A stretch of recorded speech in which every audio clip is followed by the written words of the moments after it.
Olá pessoal, bom dia, boa tarde, boa noite. Aqui é o professor Morrinho, espero que todos estejam bem, estejam se cuidando.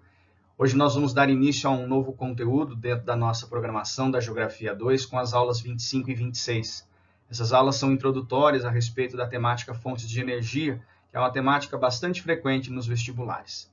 Dentro dessa aula introdutória, vou apresentar para vocês 3 classificações distintas a respeito das fontes de energia, apresentar os conceitos de matriz energética e de matriz elétrica, e a gente vai aproveitar para fazer uma análise dessas matrizes, principalmente no território brasileiro. É um conteúdo básico que depois vai ser usado nas próximas aulas, por isso é preciso bastante atenção e treinamento na hora dos exercícios. Então acompanhe comigo esses conteúdos nos próximos slides. Antes de classificarmos as fontes de energia, é sempre muito importante a gente lembrar que fontes de energia não são apenas aquelas usadas para a geração de eletricidade, mas sim para qualquer tipo de energia que a gente possa imaginar, luminosa, térmica, de movimento. Sendo assim, ao classificarmos as fontes de energia, podemos classificar de 3 maneiras possíveis: quanto à origem das fontes de energia, quanto à renovação dessas fontes de energia e quanto à utilização dessas fontes. Pensamos inicialmente nessa classificação quanto à origem delas. E como que eu faço essa classificação quanto à origem? Ou por que eu faço essa classificação? Eu faço porque existem fontes de energia que eu consigo encontrar diretamente na natureza. E existem fontes de energia que eu consigo produzir enquanto ação humana, enquanto conhecimento técnico e poder econômico que a gente possui. Como que a gente vai chamar, então, essas fontes de energia? As fontes primárias são as fontes energéticas que nós encontramos diretamente na natureza, que geram energia na natureza e que podem ser transformadas também para a geração de energia. Quais são essas fontes primárias? As principais fontes primárias eu listei aqui para vocês, vamos fazer uma análise legal sobre elas. A primeira que eu gosto de citar é a água dos rios. A água dos rios, a correnteza que existe nos rios, é capaz de movimentar sedimentos, deslocar sedimentos de uma região para outra, como a gente estudou no processo de formação do relevo terrestre.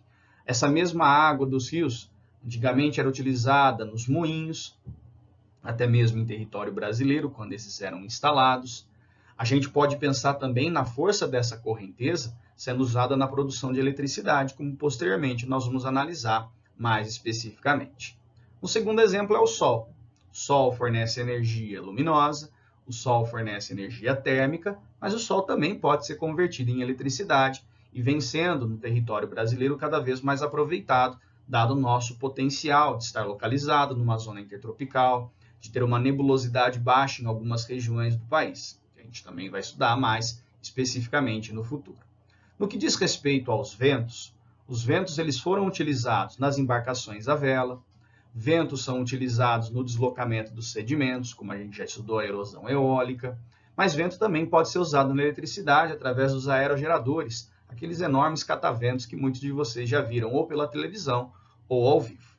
O urânio, enquanto fonte de energia, ele é usado para a geração de energia nuclear. Sozinho, ele não gera energia, mas ele pode ser transformado. Como que ele é transformado? Ele passa por um estágio ou um processo de purificação, que a gente chama de enriquecimento do urânio, e esse vai acabar sendo o principal combustível dentro das usinas nucleares.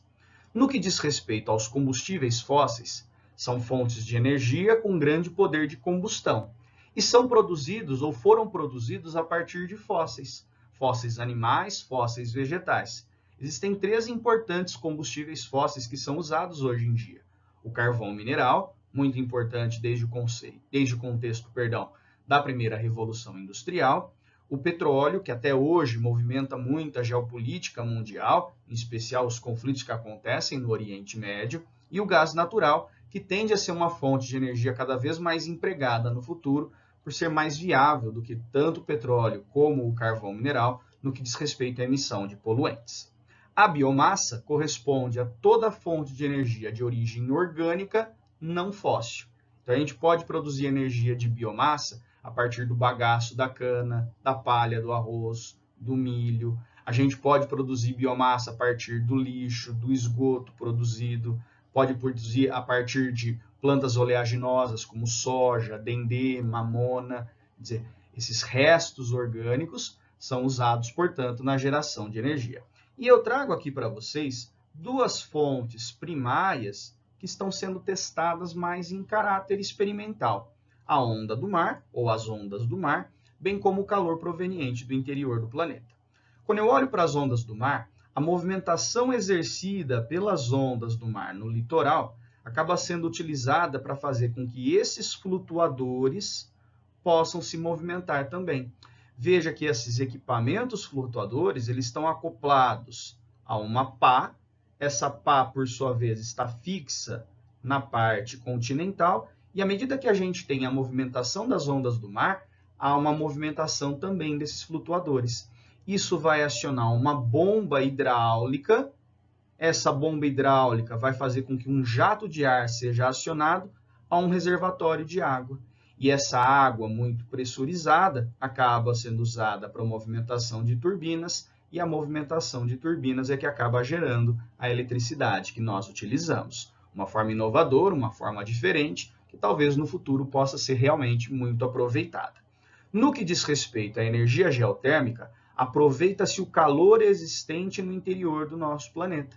Esse calor existente pode aquecer certo volume de água, e esse volume de água é capturado dentro das usinas geotérmicas. Essa água capturada sob alta temperatura é pressurizada, e é justamente essa água pressurizada que acaba passando aí na forma de vapor pelas turbinas que geram energia elétrica.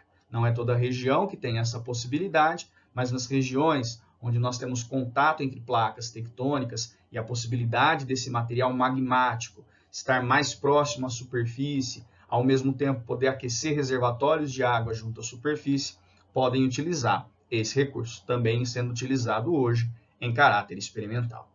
Todas essas fontes que eu coloquei para vocês, nós encontramos, portanto, diretamente na natureza, por isso que elas são chamadas de primárias. Mas, como a gente está fazendo uma classificação, eu vou diferenciar essas fontes primárias das fontes secundárias. E o que marca uma fonte secundária? Toda fonte secundária é uma fonte produzida a partir de uma fonte primária, como você pode ver aqui no slide. E qual é a principal fonte secundária? Aí aparece a eletricidade.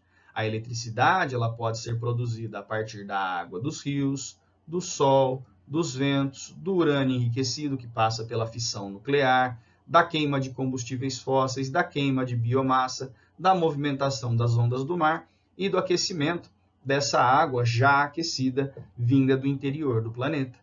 Mas veja que existem fontes secundárias que não são geradas, não são a partir delas geradas eletricidade, mas tem energia de movimento, tem energia de combustão, como é o caso da gasolina, do gás liquefeito de petróleo, do óleo diesel, do querosene, todos esses produtos que são feitos a partir da destilação fracionada do petróleo. O carvão vegetal é o aproveitamento da biomassa, é o aproveitamento da lenha. O biodiesel é o aproveitamento da biomassa, a partir das plantas oleaginosas. O etanol é o aproveitamento do bagaço de plantas, como a cana, como o milho, como a beterraba. Quer dizer, veja que para essas fontes serem produzidas, outras fontes primárias encontradas diretamente na natureza tiveram que ser transformadas. Morrinho, é comum se questionar essa classificação quanto à origem das fontes? Não, mas lá na frente, quando a gente for trabalhar com a ideia de matriz elétrica ou matriz energética, a gente vai ter que voltar para essa ideia de fontes primárias de energia. Tudo bem? Então guarde muito bem essa diferenciação entre fontes primárias e fontes secundárias. Uma segunda forma muito comum da gente classificar as fontes de energia se dá quanto à renovação dessas fontes. Então a gente olha para aquelas fontes primárias que a gente analisou no slide anterior e divide em fontes que são renováveis, ou seja, que a natureza consegue renovar numa velocidade mais rápida do que a gente utiliza, e fontes não renováveis, onde a mesma coisa não acontece. Quando eu olho para essas fontes renováveis, veja que todas elas são encontradas na natureza. A água dos rios, a onda do mar, o sol, o vento, o calor proveniente do interior do planeta e a existência de biomassa, como a madeira das árvores, por exemplo. À medida que eu tenho a existência dessas fontes sendo renovadas pela natureza E mesmo que haja uma utilização intensa dessas fontes pela ação humana, a gente percebe que essas fontes aparentemente são inesgotáveis.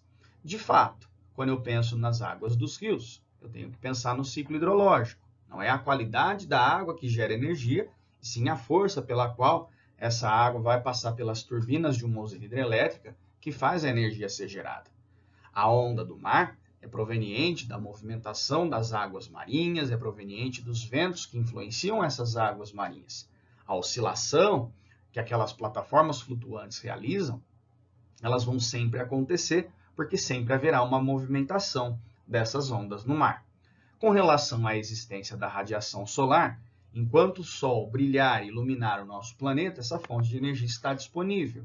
Com relação aos ventos, os ventos representam o ar que se movimenta. O ar se movimenta em função de uma diferença de pressão atmosférica, como a gente já estudou.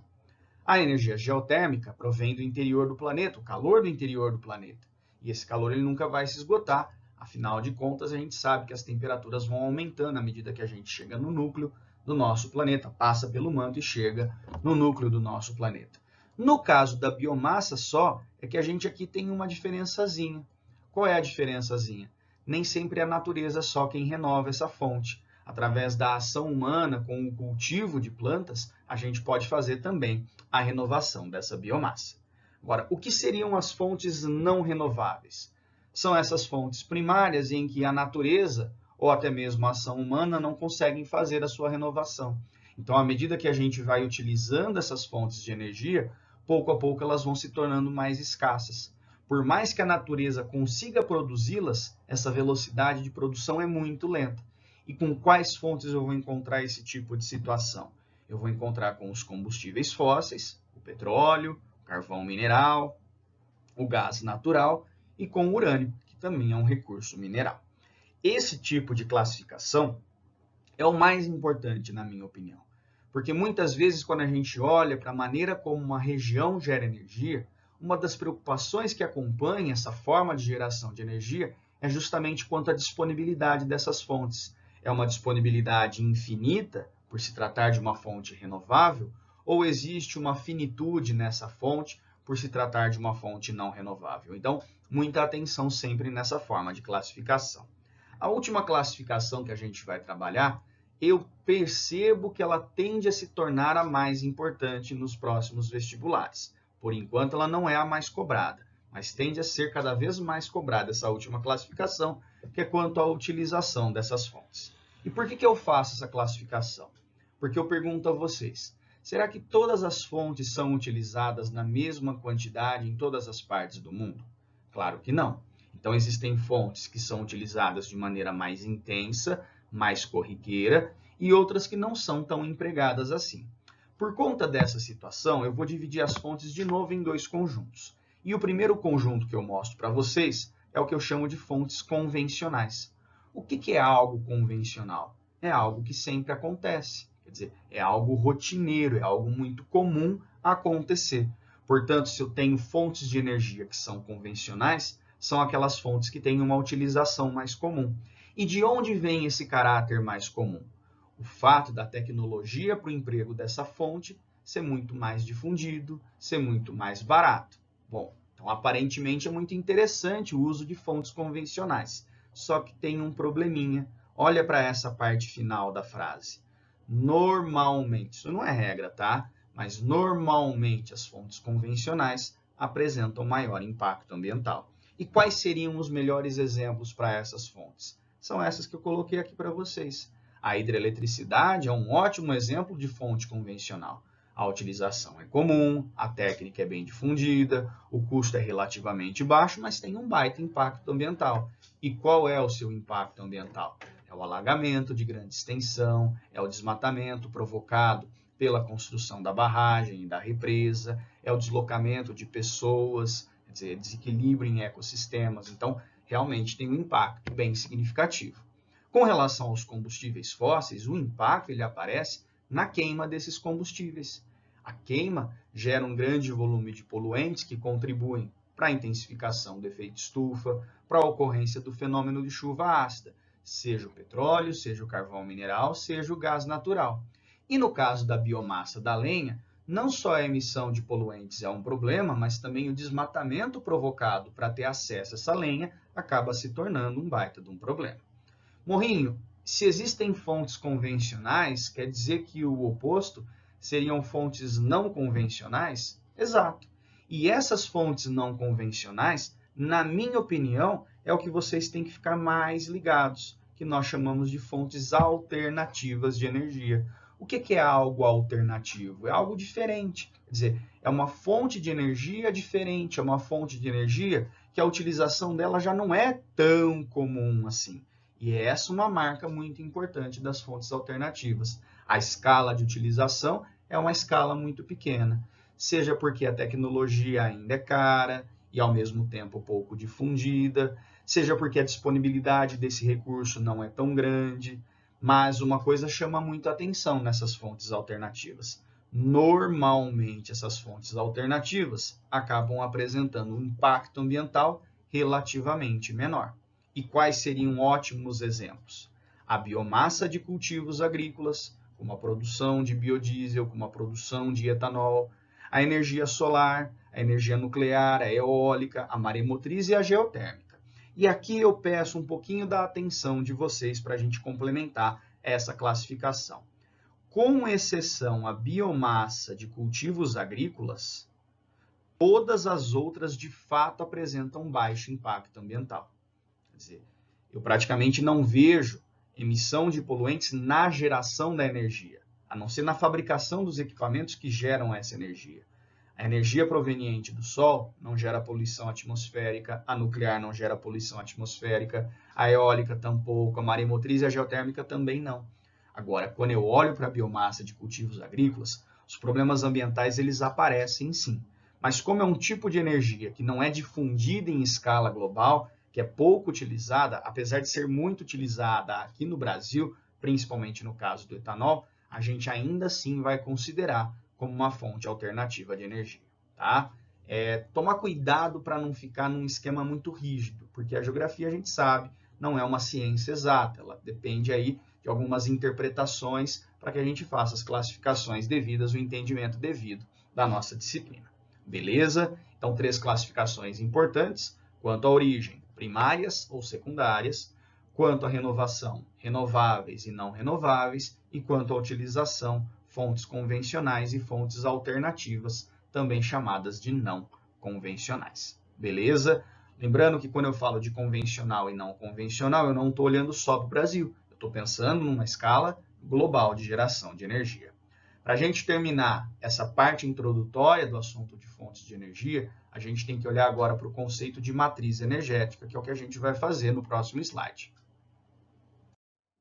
Analisar a matriz energética de uma região ou seu perfil energético, porque são termos sinônimos, é fazer uma análise do ponto de vista quantitativo de quais são as fontes de energia primárias, ou seja, aquelas que a gente encontra diretamente na natureza, que estão disponíveis ou que estão sendo empregadas em um território ou em uma região.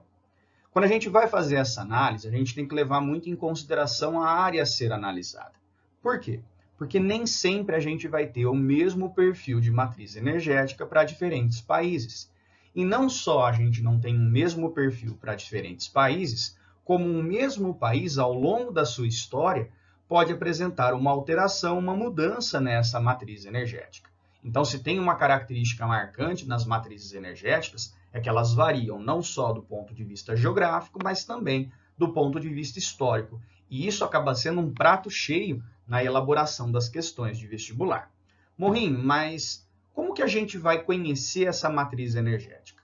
A gente tem que levar em consideração 2 fatores. A gente tem que levar em consideração como é a natureza daquele território, qual é a disponibilidade de recursos naturais naquele território, capaz de ser transformada em energia, capaz de gerar energia para aquela sociedade, para aquela economia específica, e qual é a condição econômica daquele território.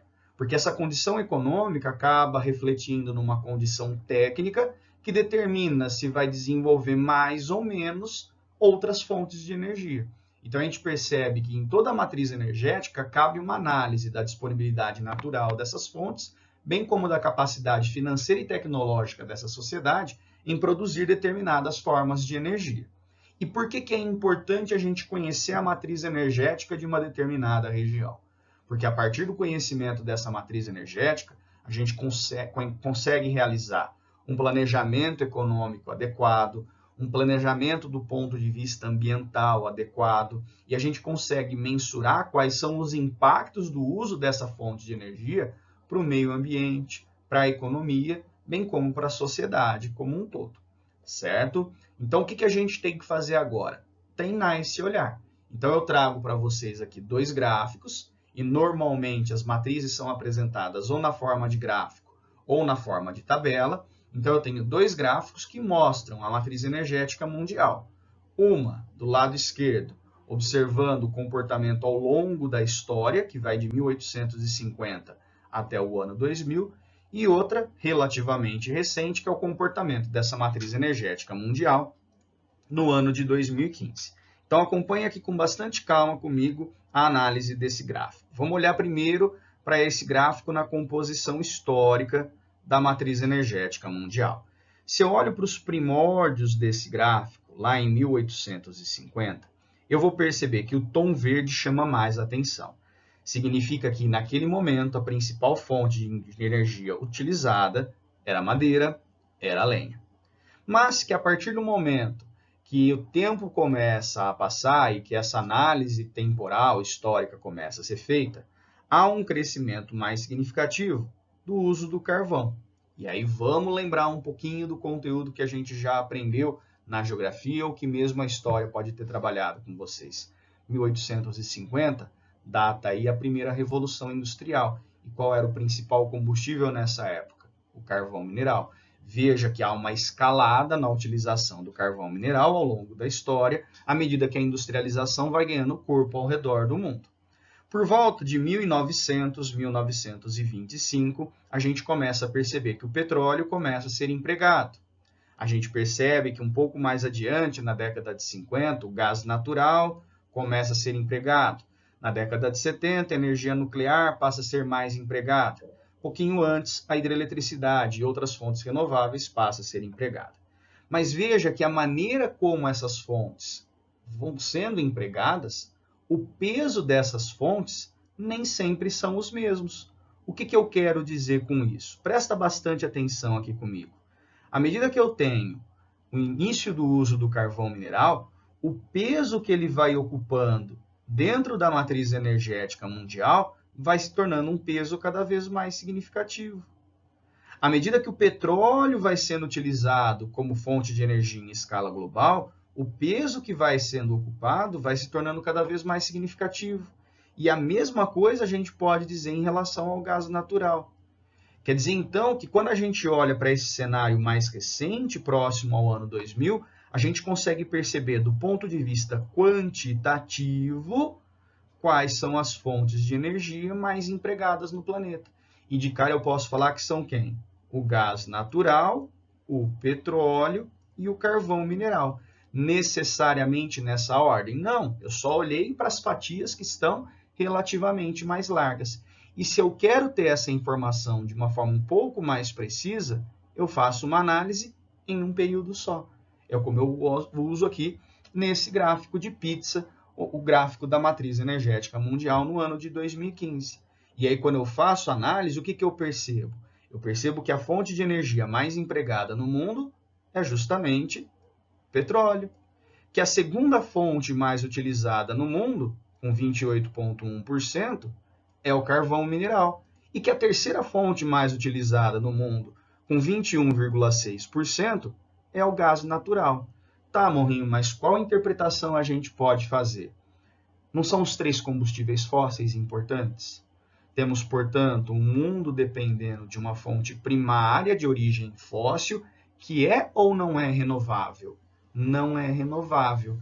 Que é muito ou pouco poluente? Muito poluente, portanto, que gera um impacto ambiental bastante significativo. Sempre foi assim? Não.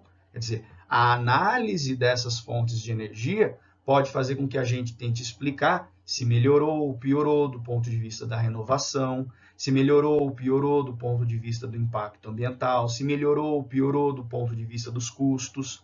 Quer dizer, É esse tipo de informação que os vestibulares vão tentar trabalhar com vocês. Quer dizer, comparar momentos históricos distintos, comparar locais distintos no comportamento dessa matriz energética. Isso que eu mostrei para vocês é um cenário global. Vamos dar uma olhada, então, no cenário brasileiro para que a gente possa ter essa capacidade comparativa. Ao analisarmos a composição da matriz energética brasileira, podemos fazer como no slide anterior.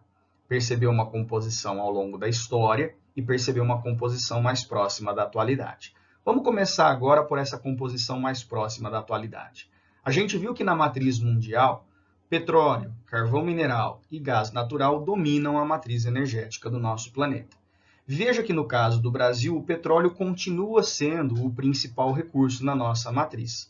Mas já não é o carvão quem ocupa a segunda posição, porque essa posição é ocupada por derivados da cana, o que mostra que a dependência de energia para o setor de transportes é bastante significativa. Em terceiro lugar, assim como acontece na matriz mundial, aparece o gás natural, mas não com o mesmo peso do gás natural na matriz mundial. Enquanto na matriz mundial gira em torno de 20%, na matriz brasileira gira em torno de 13%. E é um número muito próximo da dependência que a gente tem da fonte hidráulica. Então, de cara, bem superficialmente, o que a gente pode perceber? Que enquanto o mundo tem uma dependência muito grande de fontes fósseis não renováveis, na matriz brasileira essa dependência é menor e a gente tem uma dependência maior de fontes que são renováveis do ponto de vista energético, o que é algo mais interessante pensando no futuro, pensando na viabilidade econômica da sua exploração, bem como de sua utilização. Fazendo essa análise histórica, vejo também uma situação muito interessante. Temos aqui uma análise histórica que vai de 1940 até pouco depois do ano de 2008. E veja, turma, que entre 1940 e praticamente aí 1970, o peso que existia para o uso de lenha e de carvão vegetal, era muito significativo, o que denota certo atraso econômico do Brasil do ponto de vista energético. A lenha, o carvão vegetal, são formas bem primitivas de se gerar energia. Então, enquanto o Brasil não era um país industrializado, enquanto o Brasil não era um país urbanizado, esse tipo de energia se tornava cada vez mais importante. Mas à medida que a gente foi se urbanizando e se industrializando, o que a gente percebe de diferente? Que o uso de petróleo, de gás natural e de seus derivados, pouco a pouco, foi aumentando a sua fatia perto das outras fontes. E que à medida que a gente conseguiu desenvolver as hidrelétricas no nosso território, a dependência em relação a essa fonte foi aumentando. À medida que a gente desenvolveu o etanol enquanto fonte de energia, o peso dessa fonte, pouco a pouco, foi aumentando, até chegar nessa situação que a gente configura na atualidade. Isso pensando na energia como um todo. Agora, o que eu acho mais interessante ainda é pensar na eletricidade.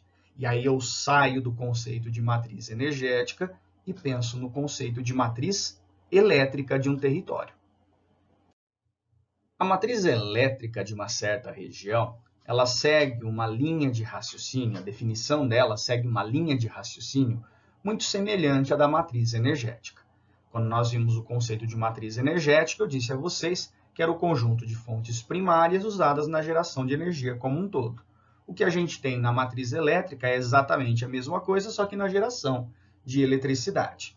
Para que a gente possa entender essa matriz, tanto no mundo quanto no Brasil, trago esses dois gráficos. No caso do Brasil de 2018, no caso do mundo de 2017. Qual é o comportamento da matriz elétrica brasileira? A nossa principal fonte é a hidráulica, fonte renovável.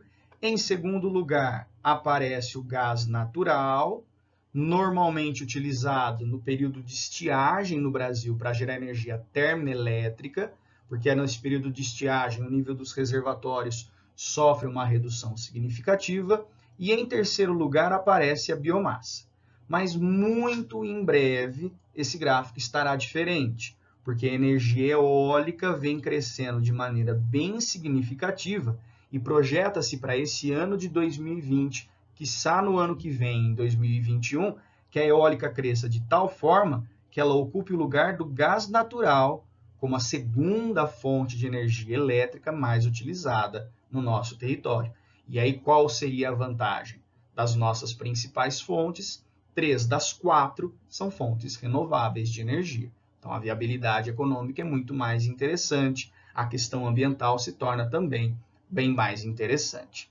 Olhando para a situação mundial, os 2 primeiros colocados na geração de energia elétrica são combustíveis fósseis. O carvão, enquanto fonte de energia, ocupa a primeira posição, 40%, e o gás natural, 23%, está no seu segundo lugar. Em terceiro lugar, aparece a energia hidrelétrica, coisa que a gente também utiliza, e em quarto lugar, a energia nuclear. Vale lembrar que a energia nuclear, apesar de limpa, não é renovável. Então, que interessante essa diferenciação. E essa diferenciação é justamente aquilo que se pede nos vestibulares. O pessoal normalmente olha para isso e me pergunta, Morrinho, o petróleo é a principal matriz energética no mundo e no Brasil. Por que não aparece na matriz elétrica? Porque o petróleo ele é muito utilizado no setor de transportes, enquanto que a eletricidade é muito mais usada no setor industrial, no setor residencial, comercial. Então é por isso a diferença dessa composição. Queridos, como se trata de uma aula introdutória, aprofundaremos nos próximos encontros cada uma dessas fontes importantes que a gente estudou. Na próxima aula a gente vai falar mais sobre o petróleo. Por hora, façam os exercícios, reforcem esse conteúdo e acompanhem as próximas aulas para não perder nada de vista. Valeu? Continuem se cuidando, um grande abraço, fiquem em casa, até um próximo encontro. Tchau, tchau, galera.